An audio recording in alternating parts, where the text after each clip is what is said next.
questions or comments on case non-compliance report? Item number 9, room reservation update. On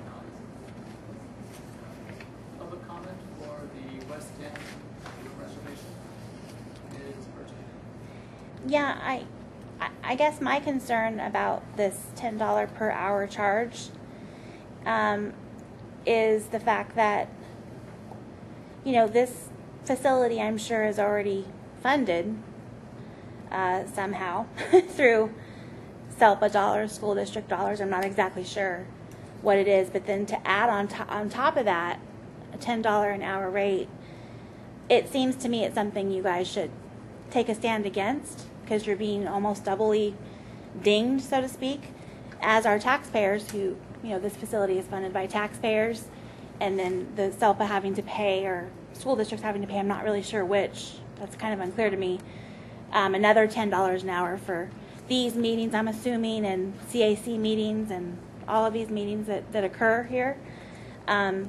So I would hope that you guys would, I don't know if you have the authority to do something, but if it's going to be voted on by the superintendents, I'm not sure. I'm unclear on that. But I just wanted to bring it to your attention that it's definitely of concern to me as a citizen. Thank you. Well, I guess I have a question on this. What is the $10 an hour? Who does it apply to? Does it apply to, I doubt that it applies to this meeting, because would it apply to the CAC? I wouldn't think that'd even be proper. So who gets dinged at $10 an hour? Because it doesn't make any sense to us until we know who it is. Who it is. So whoever reserves the room, whoever reserves the room pays the $10 per hour charge. And the county has some fiscal challenges with some things that have happened with home health prison care. And so in order to save some positions rather than lay people off, they opted to put this policy in place, and it's from the superintendent on down who is paying $10 to reserve a room. Now, when this all came to our attention, we did raise some questions, and I want to let you know that the assistant superintendent for business for the whole county came and met with me in my office, and I let him know that I had some concerns because it was our understanding that certain rooms were ours, were designated as ours. So what we negotiated was that whatever is inside our office doors, those are our rooms, and we don't have to rent any of those. However, the Laurel room, this room, the meeting where we have the CAC, anything downstairs, or if we have training, any building that, any room that we use, it's outside the confines of our office, then we are assessed that $10 an hour fee. The other issue is that we were concerned because there's been a long-standing policy, right, Karen, about cancellations, and if we cancel any later than 4 weeks after we made the time reservations, as you know, we make everything a year in advance. So if we're canceling anything, we're out because it's already 4 so weeks past. they listened to us and they gave us a grace period. We went through our calendar, and anything that we knew that we weren't going to be doing after all, we removed from our calendar. So they've been very fair with us. We understand that they don't want to lose positions.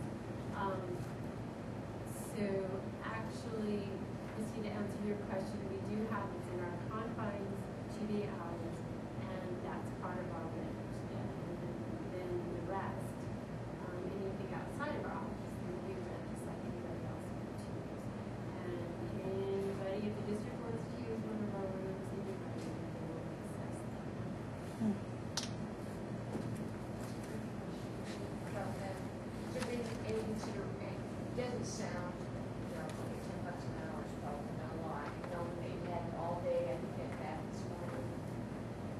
But is there any consideration for rotating these monthly meetings to different districts where they can be? The other thing is, there may be a time when the aspects of due process may need to be held out in districts this year because, and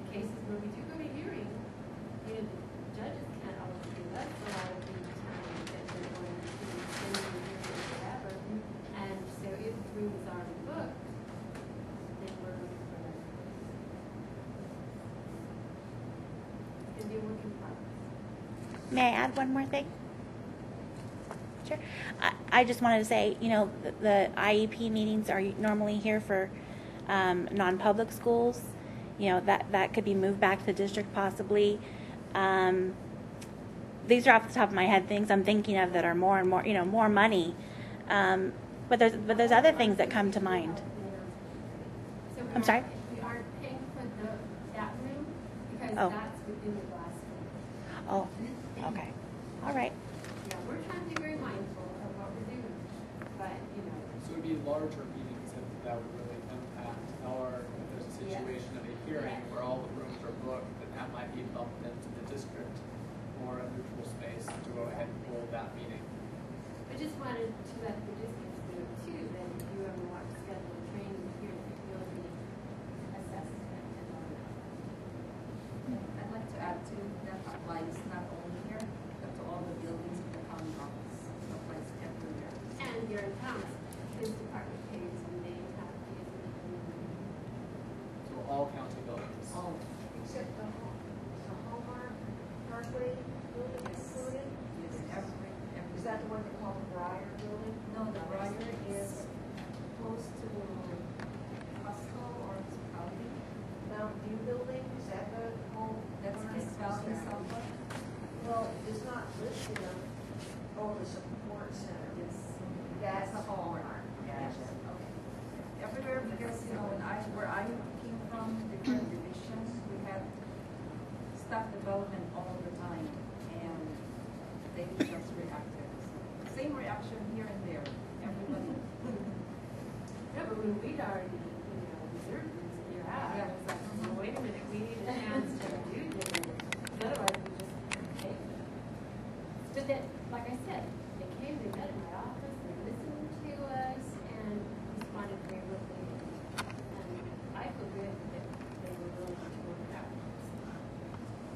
Other questions or comments on the room reservation updates? Item 10, public transfer notification. You just have the timeline here that if a program decides that they're going to transfer, how they need to follow the process. So just for information. Any questions or comments on program transfer notification? Item number 11, charter school notice to leave. We have been notified by the Preparatory Academy and Charter School that they are planning to go elsewhere. And so we'll wait to see that. I just want to clarify that they are independent except for special education.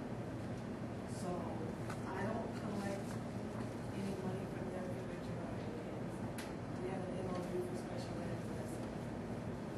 But I know statewide you have to say dependent if any of the services are being authorized, but they're only dependent for the purposes of special ed. Either way, it's still dependent, so, but I just want to clarify But your that. special ed funding is based on that too.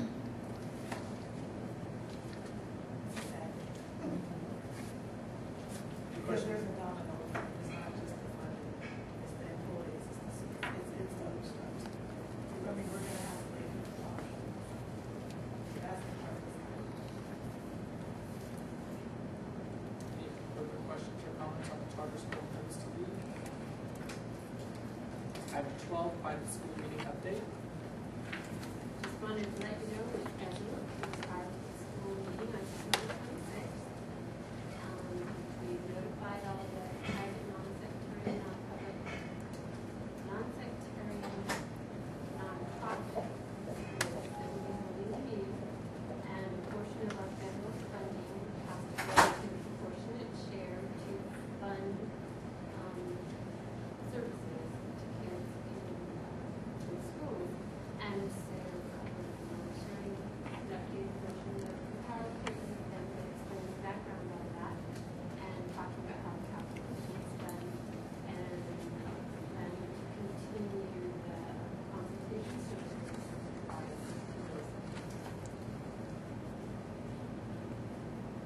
Any questions or comments on private school meeting update? Item 13, memorandum of understanding between WESELPA and the Department of Behavioral Health, DH. Yeah, I received an MOU from DBH to continue services for some counseling through an EPSDT program via West Counseling Center. And so the self-as obligation would be $1,900 or about $100,000 for counseling services because of the local medical law that they have accessible to them. So I'll be taking that MOU to the superintendents to have them sign off so that we can continue.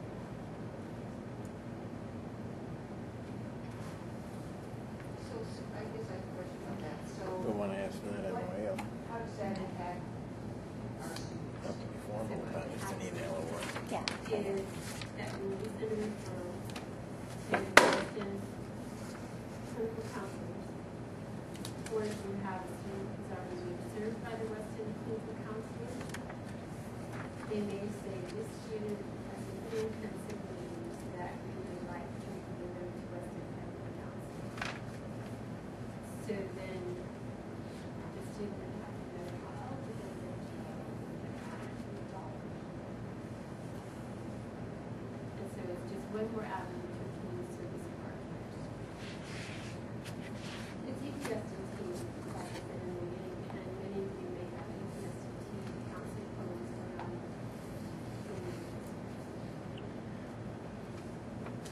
Additional questions or comments on the MOU between Weston South and the Department of Behavioral Health? Item 14, update on WESELPA clinical counselors.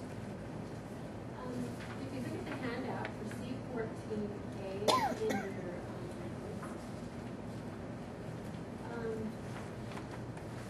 currently, I am responsible for the clinical counseling program that I receive as 16 clinical counselors.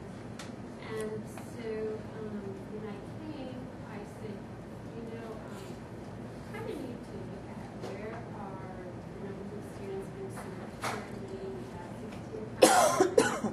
Let's look at some assignments for the particular districts that would allow us to keep as many kids with the same counselors as we have currently and kind of distribute counselors and the kids that they receive, but on a consistent basis so that they can develop a relationship with the districts. This is all happening so quickly, so that they were doing, they've grown from 16 over the last couple of years.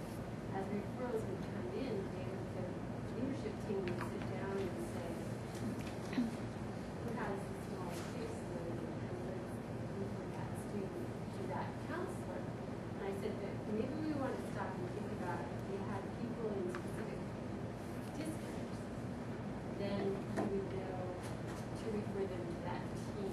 So the students from district A, they would refer them to the team. So we have worked through a lot of issues because we wanted to make sure we had a bilingual counselor available where needed.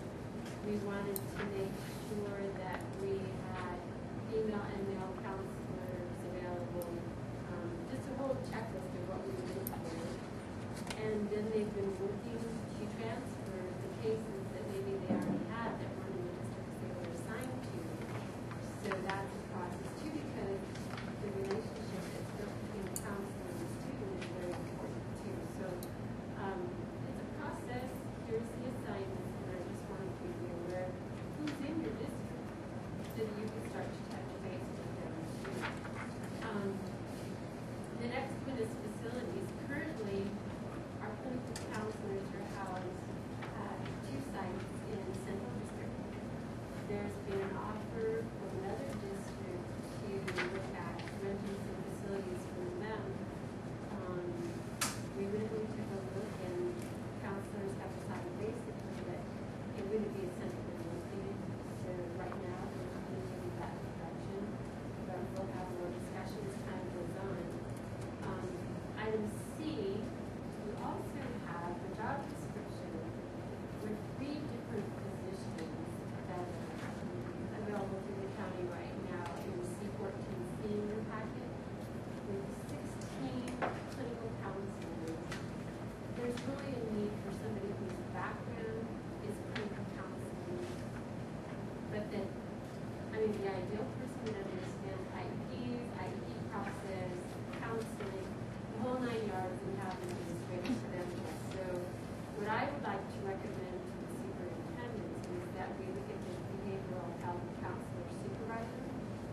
that they can evaluate the staff as well as oversee the whole program and really help them to develop a vision and working with the districts. We had a great discussion this morning at the fact meeting.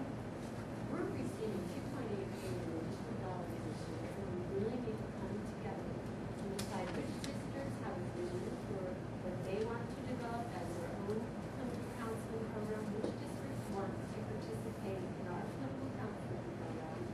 And I think in order to do that, we really need somebody who has a helm of all that, that's important. So that's a proposal I'll send forward to the superintendent's mind. I did have a question on that too. Do any of these require an annual pension received? Position, director position.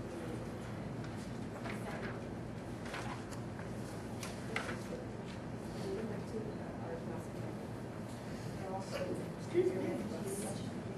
I don't see where it says they. Are they certificated or classified? These are all clinical requirements, not credentials. Okay, the director must see says supervising staff. I checked the ones, the desert one, WESELPA. The two, the supervisor and program manager are there's three of them, so two of them are classified, one is certificated, so I don't think it's certificated. The other one that requires us to cite, They're all MFPs or LCSWs and CNs. Okay. Well, we will have to work with HR to come up with the exact job description that we need, but what I wanted to share with you is that whichever one we go with will be somebody that is in a position to coordinate as well as provide. That was my understanding at Step Out, in fact, discussed it, that they did not recommend that it was to go forward, it was still being discussed. And from my perspective, Joan used to and that's just what I was told in passing, because I was, it could be incorrect. Joan used to supervise the counselors, as I mentioned in FAC, this morning. We did approve for 2 more counselors to be hired, and we're up to 16. So we should only be at 13 right now. I did review the amount that I was billed for last year. It's 20 higher than are actually receiving services. So I personally need a definition as to how are we determining caseloads? What are their caseloads? Do we actually need 16? I mean, I think these questions need to be answered before we hire And Jean, there's one more person. 16 people, but it's not 16 full-time positions. Some Correct, you of them said 2 are are 70. part-time. Some are 70% of an FTE, so we would have to go back and calculate the FTEs. And we have Is that what it was? 2. We have 2, Jean, that the Or contractors. Right, and that might explain the discrepancy, but we have other issues that I think need to be defined, like what is their caseload? How are we being billed for the services? Is it, as I gave the example, we talked about last year, and it may have been in PAC, because PAC didn't, some of the PAC remembered, some didn't. We talked about charging for the assessment, how much was charged? No one's given me that definition yet. What about the referrals? Are we being billed for referrals? Because that shouldn't take but 5 minutes to review, and then the assessment certainly takes time. And I'm not saying give us free assessments, but what are we being billed for? When I found out that I have 20 kids I was billed for, what was I actually billed for when they're not receiving direct service? And was it the exact same billing as a direct service? So we're not billing fee for service, we're billing, it's my understanding, Jeanette, correct me if I'm wrong, and again, Jeanette's been here a week and a half. It's my understanding that it was determined what the overall cost of the clinical counselors was, and then that was distributed across the districts, and that there is no. That's not what we were billed for. I was billed for 73 children, and I have 52 receiving services. So I'm assuming those were assessments. But if they're not assessments, what are they? When we were talking about last year, I remember when we discussed it, it was fee for service. So for 11, 12? And onward, fee for service, because OMSD really, because we have our own clinic, I was concerned that we were gonna, I mean, there was some overhead costs that we were gonna be responsible for. As far as serving kids, there may be one or two that we have to, refer here, but we're planning on picking up the bulk of it, so we were thinking, sure, charge a fee, we would know that, but. I'm recalling when I was an accountant for special ed, I think those are charges that are really posted individually in your books. I would think those are county-operated programs that are doing the transfers, because ours is included already, the charges is taken from the calculation of AB 602. I think it's considered there already. So we don't really manually charge you. We just calculate it as taken out of there, and then you get the total. I So think that's how I for that understood data it. collection piece, I think that Carolina was keeping a list of how many students were getting the 500 services, but that wasn't translated into the charge. Is my understanding that it was the cost of the counselor, and then the other was separate data that was being kept. But we will certainly go back and get it all resolved and send that to you. Yeah, Because we want to know further as much as you do. Yeah, that was clearly presented to us last year, that it was gonna be on a fee for service, and that if we didn't use it, we weren't gonna get a fee. So, Was it Carolina who presented it, or Jen? Joan, Joan. Carolina presented, Joan verified, because I asked That her. was one of my clarifying questions, because when you look at the mental health allocation, there's a column where Joan explained the whole facilities, Right, the we all cost have of to the pay counselors, shipping. everything that came off Right. the top. Right, Because when I was looking at Chino's, I was thinking to myself, so if I take all those kids back, am I gonna get the amount of money that I was charged back? That I wasn't clear on, but now I hear you are, yeah, I'm starting to we're remember pitching the fee in, for service. we're all pitching in based on the overhead costs, like So the administrative, startup, it was piece the of your startup. salary, Right. piece I of remember the that, clerical yeah. salary. We knew that that kind of support had to be paid for, and so we were expecting to pay for that.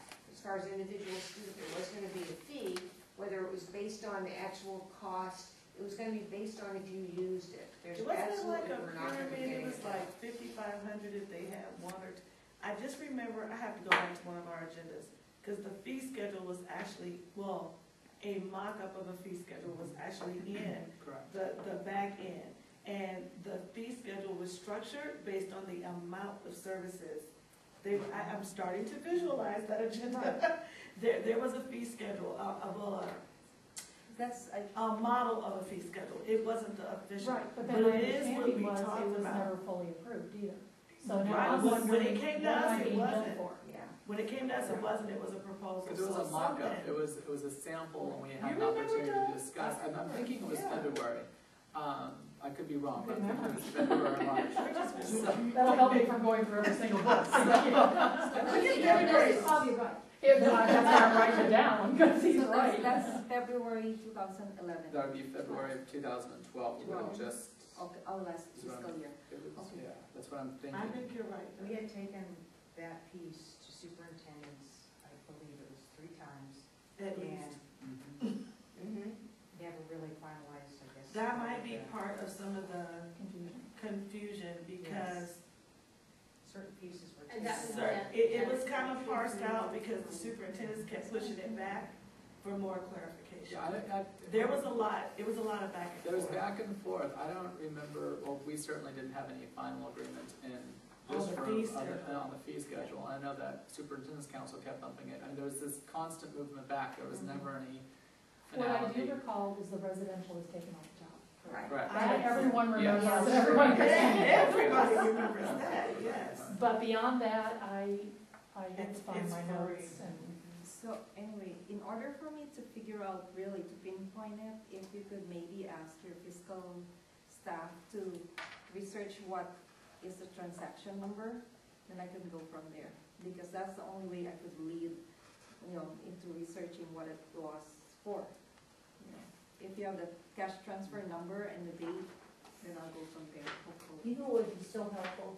seriously, we have to know how bad I am in the fiscal department. I don't even know what that means. So if you just email them, what you want to actually say will come out. Because I'll go, we transaction of the fee for I get some service of side, that. I'm not sure what it is. But Or that, maybe I could ask Janet too, because I'm sure she would remember. But in addition to tracking the transaction, I appreciate us going back and clarifying the charges, because that may help you, but we need to know how we're being charged overall, period. So I would appreciate Right, and it. that's why I think it's important before we make a decision to spend more money. Right. What are we actually currently being billed for?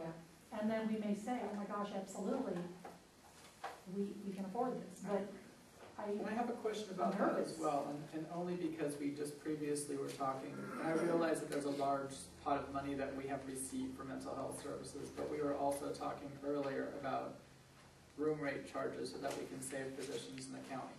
So it feels odd to be discussing, even though we do have a large sum of money that's come in for mental health services, the creation of a new administrative position at the county level when we're talking about charging room rates that previously we weren't paying. It's just, I mean, that's just a concern of mine, that also should be explored to a certain degree. Fully realizing that it is mental health money that is specifically designed for mental health services. That's not how the community will look at it. But we have to view the community that we're in, that we're serving, and that's going to be a question that would certainly come up within, not only throughout the county communities, but just speaking on behalf of Mountain View School District, certainly from our community as well. The creation of a position when we're saying we're charging room fees or other fees to save positions. But I would hope that if that conversation comes about, that you would also remind them, the governor in October 2 years ago gave us full responsibility to provide all mental health services the county of has provided across the state, and that we do need to have people who are experts in that particular field to be managing those programs. And, you know, and I totally get that, but I also heard you say earlier, Susan, that we can't count on this mental health money not being gone, and if the county's attitude is to bill us instead of laying people off, and then we have all these people hired, it's just gonna make it worse. And the other thing that we could consider is looking within that group to see if there's anybody that meets that criteria. They could view that position part-time as not part-time. I mean, there's a lot of things that we need to discuss. My bottom line concern is if we're going to build best practice mental health programs, we need to have somebody who has the time and expertise to develop that. I agree, I'm not Because against the other flip the side of that oversight. is we'll be having to process this thing process a whole lot more. I'm not against the oversight just because of the challenges we have had with our own mental health clinic and adding services and adding counselors. If I don't add a layer of supervision somewhere, a lot of that work's gonna fall to me, who's already been cut to the bone. So to handle that and deal with everything else, it sounds a little impossible, though I don't like to be negative, but true enough. But I do agree that some of the other clarifying questions will probably help us arrive at a better decision. But the supervision is definitely needed. Also, though, one thing more I want to add is, because if you and I were to take all of our kids back, then there's the discussion to the impact of the number of FTEs you would really need. Because Chino currently has 3 assigned according to this chart. But let's say, I'm just saying hypothetically, if a caseload is 22 and Chino has 44, then that's 2 FTEs that are gone right there. So while I see they still need to be managed, that's just something else we have to talk about, that impact, and if it's at all possible. I want the least amount of stress to my families. I don't want to uproot kids from whom they've been seeing and how accustomed they are to that. But then there's the business side I have to consider as well. So, you know, it's a balancing act, and I don't want to displace anyone, but those are things to consider. Well, Sean, you bring up a really good point, because we received the money in April. Many districts are, I've been discussing it for 8 months. yeah, well, yeah, you're much further than I am, but, you know, we're looking at hiring a counselor, which ultimately will impact referrals that we're making. And I do have concerns that if we hire people based on the current, we always need to be projecting as to what's going to happen. And Susan, I appreciate the suggestion you made that we bring in what we're gonna be doing. You know, at the time you were doing it to look at how much money will be allocated when FAC was saying, let's pool it all and people bring in proposals and you allocate it that way. Just a suggestion. But I thought, well, that's a really good idea for the SELPA to have a better understanding. What are we doing? Because it will impact staffing everywhere when we do that. So I would refer you all back to the packet, which outlines from the county certification timeline, for in September, I would think we want to consider that. What I had said this morning is, I don't know, I truly believe in management by objectives, you know, where you really look at what is it we're trying to accomplish and then build a program around that. And so, what, $8 million that we'll have to spend on a mental health program, I think maybe a good way to look at this would be the Southern and everybody else that proposing on what is it that we need and match it up with the budget. And we could look at the proposals that we need to present to the South-wide and say, so do we add up to the amount that we're receiving or not, and kind of balance it against the need versus the budget. You can also, I like that and thinking outside the box because we partner with an outside agency to bring our ED kids back to district. And some of those kids benefit greatly from the mental health piece. So we're looking at how to, take that program back from them and using some of our mental health money to support because the structure of that program, the counselor is there at the site. You know, they have the counselor, a lot of support within the classroom to help some of those who are ready to mainstream back into the comprehensive high school. We're having great, great results. And this money came at the perfect time because if I don't find a way to keep supporting those kids, that program is going to go away. So things like that maybe some districts can use. Or even the SELPA could do self-wide in supporting some of our ED programs, not to take away from the ED programs in the county or the non-public schools, but there are a group of kids who sometimes get put into programs because there's not the support at the for me, it's been the high school. At the comprehensive high school for them to be successful. But by being able to hire counselors to get that support right there at school has been a big benefit to our students. So I would hope the money doesn't run out because my plan is to continue to support my population of kids who need that support at school where they're not leaving, it's not at home, it's not after hours, it's actually happening during their school day. And I have so many kids that I really believe would otherwise drop out without that support. So something like that. I mean, I think And if you look at students who may have been in the residential treatment center for a while, and then want you to come back, I mean, we need to have some services in place that are appropriate. And like you said, the most effective models I've seen are ED programs that are held on high school campuses, where students have the flexibility to go to a general ed class, be with their peers, be successful. And then if they have a crisis, they have a crisis. it's good. I have two who graduated that were able to mainstream that. And I have 3 more who are mainstreaming 2 periods a day. And it's baby steps, but for me, 2 periods a day is better than no contact at all. And I don't want to see that program leave. But I know without this money, I don't have the money to support those students. So we'll see what happens this year. Additional items on the consent agenda for counselors to be presented.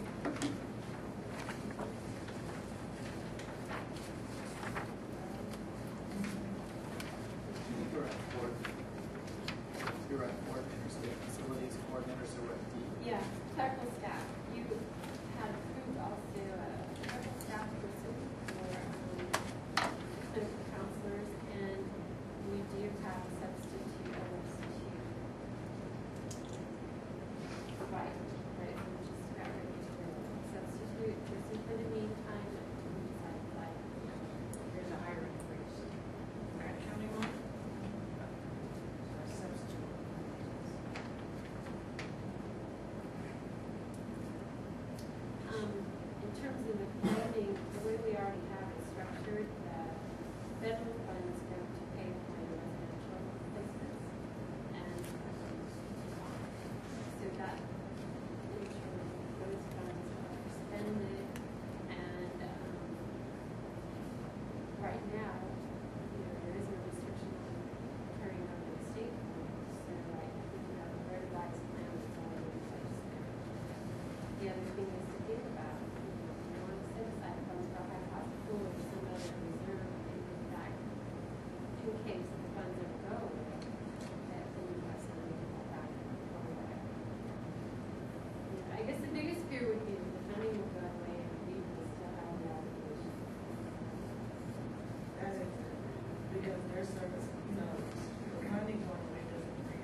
shared with PAC this morning, that, you know that document I sent out that they had decided was how we were going to track expenditures and track services? They have a system of self-directed across the state and provide that provides a certain way to collect the data and document it. So they're going to revise that. So don't ask anybody to use that right now. It's something we use as a submission. And the work group, we've already talked about the work group.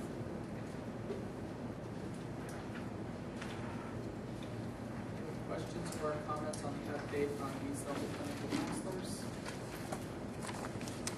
What are you thinking in terms of the work group? Should we block out 2-3 hours? We got a lot to talk about. That be included in the work group? Is my name included in the work group? Yes. I was on the original work group, so I assume that you're here. I can't remember. Yeah, Jean, you're there. Okay. Can you, who all We from have PAC is on that? myself, Jean, Peggy McKee, Diane White, Dave Romo, Lisa Toma, Banks Toma, Dee Dee Boga, Jan Van Dyke, Richard McGrath, Shauna, and then we have a few physical people. It's the noisy ones go all on. You mean the fire? Quiet for 2 whole years, now I get to talk. The thoughtful ones, Judy, the thoughtful ones. Tammy Bell and Liz Seymour also volunteered. Yeah, I'd like to be a part of it.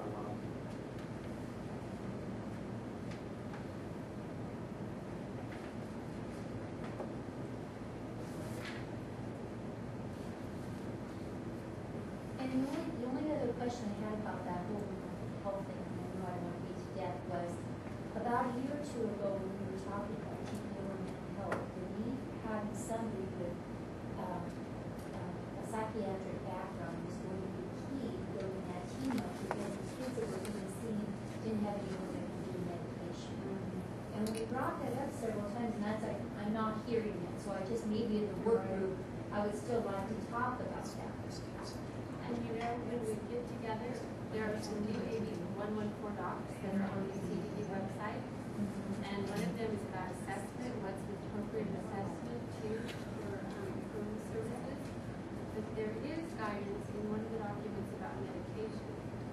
And I don't have it memorized, but it talks about when medication is used for diagnostic purposes, then it would be appropriate to their funding, but not on an ongoing basis. We need to go back and review that document.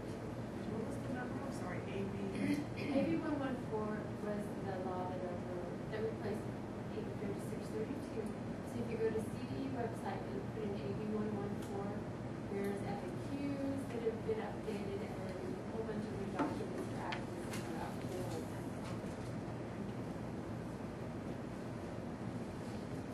Any additional questions or comments about the update on WESELPA clinical counselors? Are we looking at a date or was it going to be set? No, I just asked how many hours and Oh, I agree 2-3 hours.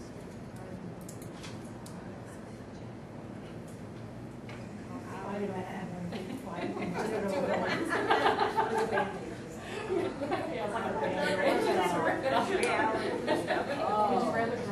It's going to be slow healed. Actually, Gene, I added Doug. yeah, I'm on there now. It was really good at the I think that was pretty good too last year. Awesome. Thank you. Try not to be polite. so in planning for that meeting, I think it would be good if we had the meeting structured, at least in terms of key ideas we want to talk about that day. Is there somebody that would be willing to kind of be the rep for this group, and I'll call the physical person in too, that we can kind of, and one of the counselors, leadership team members, so we can kind of design the 3 hours so that we. I'd be happy to do it. No one else wants to jump on. I think Jean is a fantastic. I appreciate your volunteering. See, Gene, I didn't even volunteer because I was going to sign. I knew you were about to. That's why I appreciate your volunteerism. So I will see if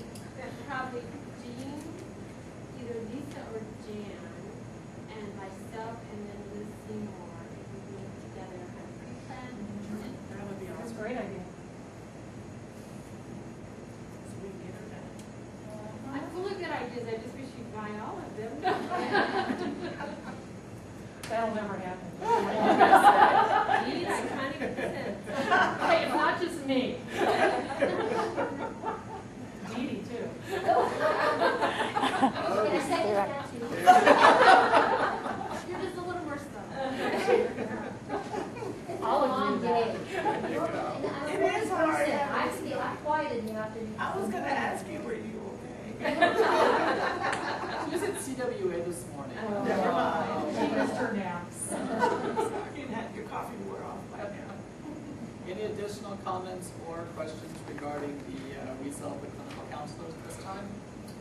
We do have a work study group that is then going to be formed. We do have volunteers that people can put in place for the formation of the group, 2 to 3 hour work study group. And we'll bring information back in November. Fantastic. Once you have the training group. Indeed. So it'll be November PAC meeting. We'll then come back and give the results from our work study.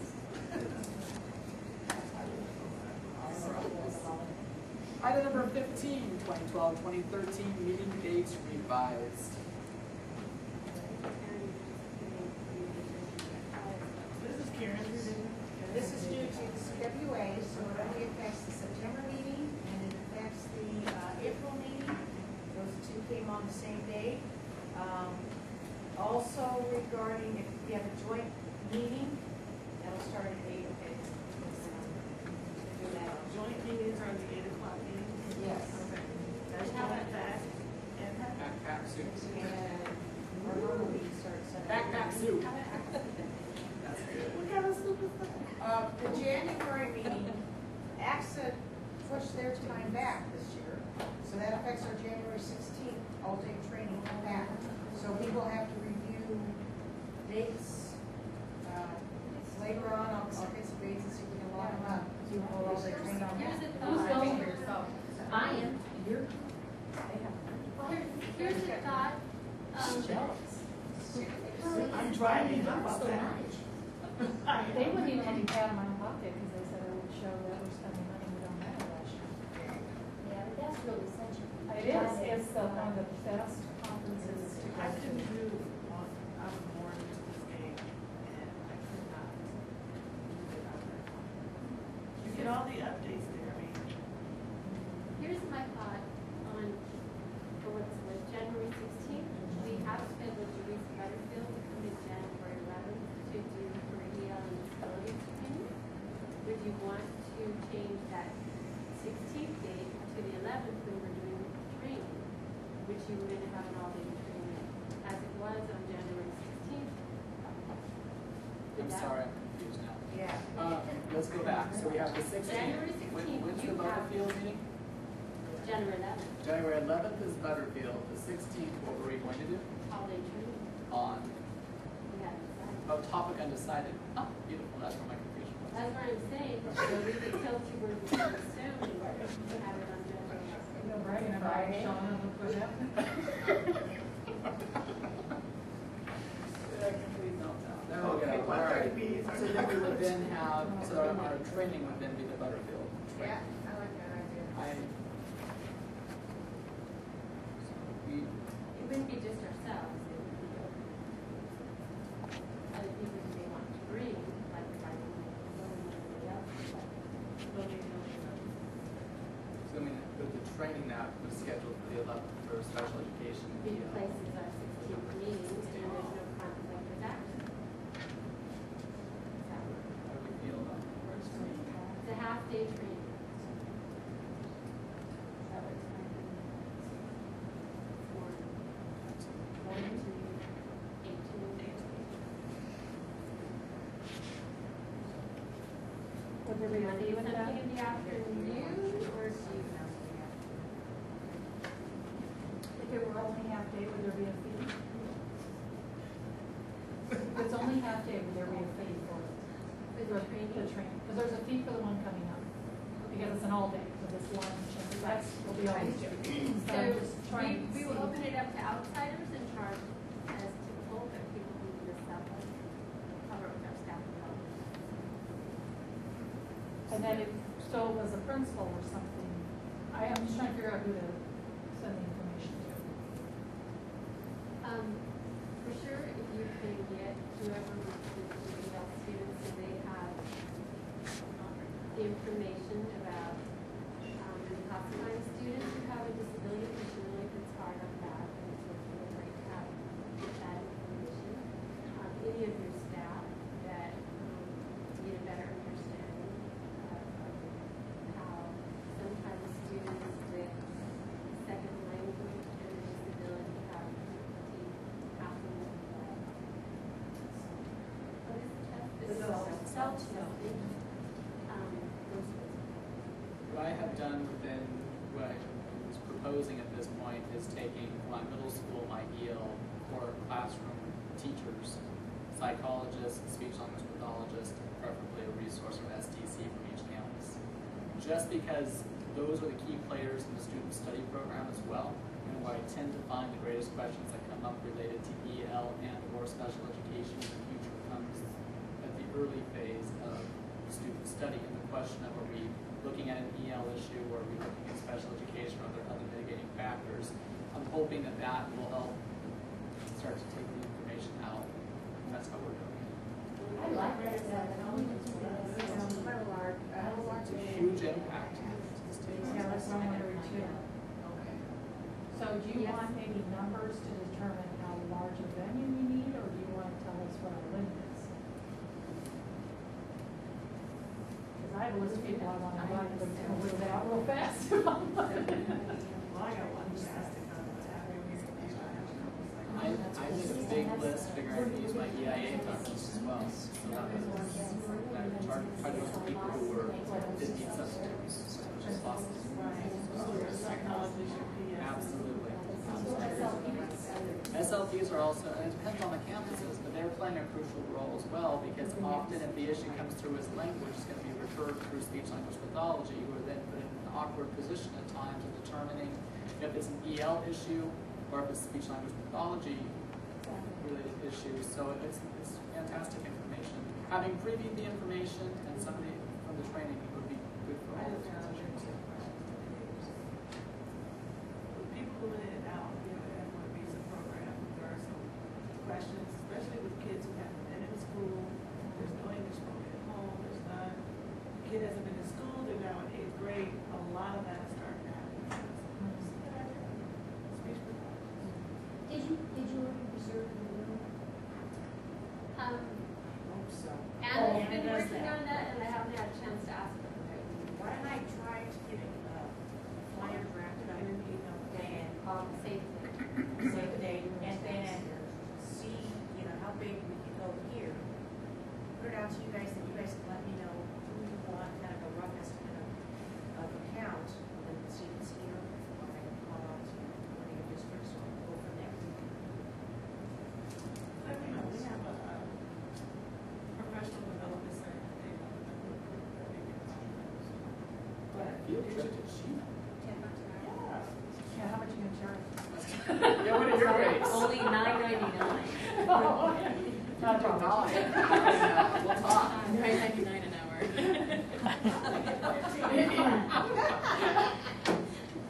Come on, so you guys know the later it gets facility, right? Okay, so on our January 16th scheduled meeting has been changed to January 11th to coincide with the budget field training with information forthcoming.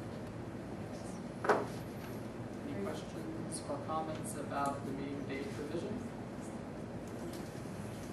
Item 16, CAC bylaw revision, first reading. I'm proposing some changes to the wording in this section for the chairperson's duties for the CAC bylaws. The way our current bylaw reads and when interpreted verbatim, it would indicate that the CAC chair develops the agenda. And my philosophy is I think we're going to accomplish that more if we develop it in collaboration with the sub.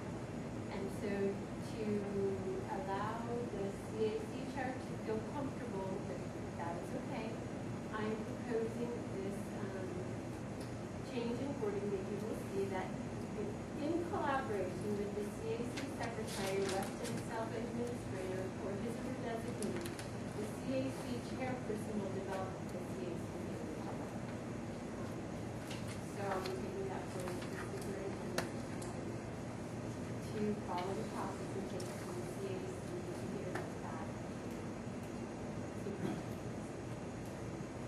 other piece would be, and it's minor, that we would be able to insert page numbers. It doesn't have page numbers. You can think about that or something. So that's the only proposed change at this time, the addition of page numbers which currently is. You have a request for public comment on item 16, CAC bylaw revision, first reading. Well, point that occurs to me, that's what I did before, is that the CAC chair developing the agenda doesn't include the CAC chair doing their advice and whatever she wants to do that. I'm sorry. It doesn't preclude her getting your advice or Karen's or anybody else if she wants. So I don't see any point in revising this. It seems to be something that mandates that you and Karen be involved in the thing. It seems to be a limitation on her authority. It doesn't sort of give her anything she doesn't already have. She develops the agenda, she can develop the agenda. She can talk to me or Christie or you or anybody she wants. Talk to Gary Thomas if she wants. So there's nothing in the wording here that restricts anything. I don't see any reason to change the wording except to drown this. And Peter, I would just like to point out that my thought is we never build anything around people. We build it around a process. And the SELPA administrator is dealing with volunteers. And where I'm coming from is to be able to be supported to ensure that they bring business from last meeting forward, that we provide all the resources and support we can for the agenda. Because otherwise, if it's built in isolation, then there's no opportunity for me to even say, you know what, the SELPA could provide this. And that's where I'm coming from, is that currently the situation is that, and maybe the history, I don't know, I haven't been around long enough, that the chair takes a very black and white interpretation of this and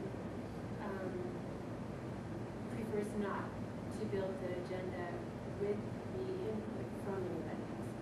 So I just want to free it up, that it's not a Brown Act violation, that it's not a violation of the Brown law or the bylaws, that the chair can indeed sit down and decide. And together, because we all want to work together, and that's part of that trust building we were talking about. So that's where it comes. Well, yeah, but the Brown Act is not violated by her talking to somebody who's not a member of the CAC, which Karen is not. And the history is that Karen, on various occasions, has gone in and just developed the agenda herself. The bylaws began. So we have a history here of. But that hasn't happened since I've been. Well, okay. I'm not saying that it has, but I am saying we have a history here of usurpation. And then the first thing that happens is changing the bylaws in order to make such usurpation seem more legitimate. So this is not exactly a trust building exercise. I'm an administrative assistant. I assist the self-administrator, and I've been asked to help out as the CAC secretary. I do not build this on my own. I get direction from who I'm supposed to get direction. Well, you've gone and unilaterally built it, whether with Jones' advice or whatever. The fact is, you have built an agenda without the CAC person having anything to do with it on several occasions. That's history. Is that true, or am I deceived with that? That is your perception. That's your Well, perception. is my perception correct, or am I hallucinating? Thank you. Item 17, review of parking lot items and determination of next steps. Okay, guys, I think we have 4 or 5 up here. And this one was, Christie brought up the item of the self-responsive disclosure. I know that we've had a history of doing that in the past. I'm not familiar with all the details, but I'm sure that usually comes through. So I'll research it and we'll bring information back at the next meeting. Okay.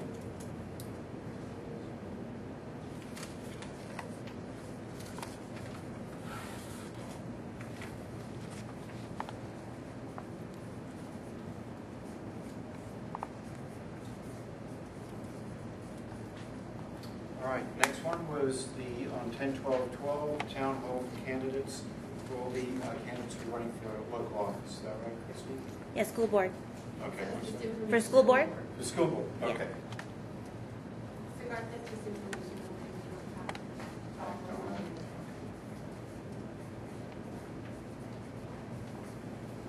And then we had some comments from Peter Atwood on the building and maintaining trust. Mentioned the Speed Trust book that is currently available, and I'm not sure if there's any action that's been taken on that. So the next item was Christie had asked a question about the room reservation policy we have currently gone through the county, which is here at WESELPA. I think that got cleared up to get those questions answered or about how it works. And then the last one was I was wanting to keep on one page. Proposal to move some meetings to district facilities. I think that kind of ties in with the room reservation issue, that because of the cost of $10 per hour, that there had been a little bit of discussion about at times when it was suitable, appropriate, if we could move some of those meetings and trainings out to the districts if they have these. and if there's no way left. Yep. Thank you. Item 18, staff development, CAC presentation.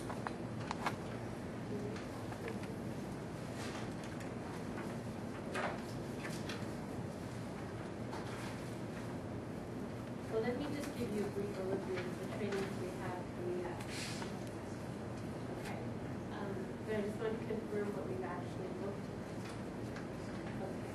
So you have the all-day PAC training. This is Sarah Sutherland, the attorney from the UK, who's coming in to work with the child welfare and attendants, foster youth, and special ed directors from each district to share an update on recent legislation about making sure that we are providing foster relief and helping them out to know when they move from one district to another in their foster placement, if they want to go to their school board, and all of those particular stuff. Sarah did this last year in San Diego, brought together the teams, and then they could talk too about what they have going on in their policy. November 1, our clinical counselors are going to be hosting a training on eliminating barriers and talking a lot about eligibility criteria and all sorts of things for students who may need services. So we have that going on. For the October CAC, including our new training special ed 101 for parents, and so I hope that you will send that flyer out to your parents where we're going to do a lot of the basics, procedural rights, the IEP document, why is it captured the way it is, some other key topics that will be really helpful to parents who may review or have a lot of experience dealing with the IEP process. My question about that is, I guess, to Karen, the flyers going to go out anywhere to the special ed teachers to deliver that out? I'm sorry. Oh, for the CC, yes. Okay. In fact, I should have it tomorrow, and counted by our changing students. And tomorrow, to the districts. So in October, we also have the Sarah Sutherland training. And then in November, I've scheduled 2 half-day trainings to provide the communication severity skills training. When I was in San Diego, that was the stuff that actually developed the communication severity skills, and I was trained as a trainer of trainers. So what we're dividing those from San Diego County, I'll provide that to the SLTs. So we have that going on. We decided to offer one morning session and one afternoon session so that if that was more convenient for people, they could choose which one would work for them. And then January 11th, we have the Respect session coming up to as well as all the other diagnostic center trainings and other things out there. Questions or comments on staff development, CAC presentation? Motion to adjourn.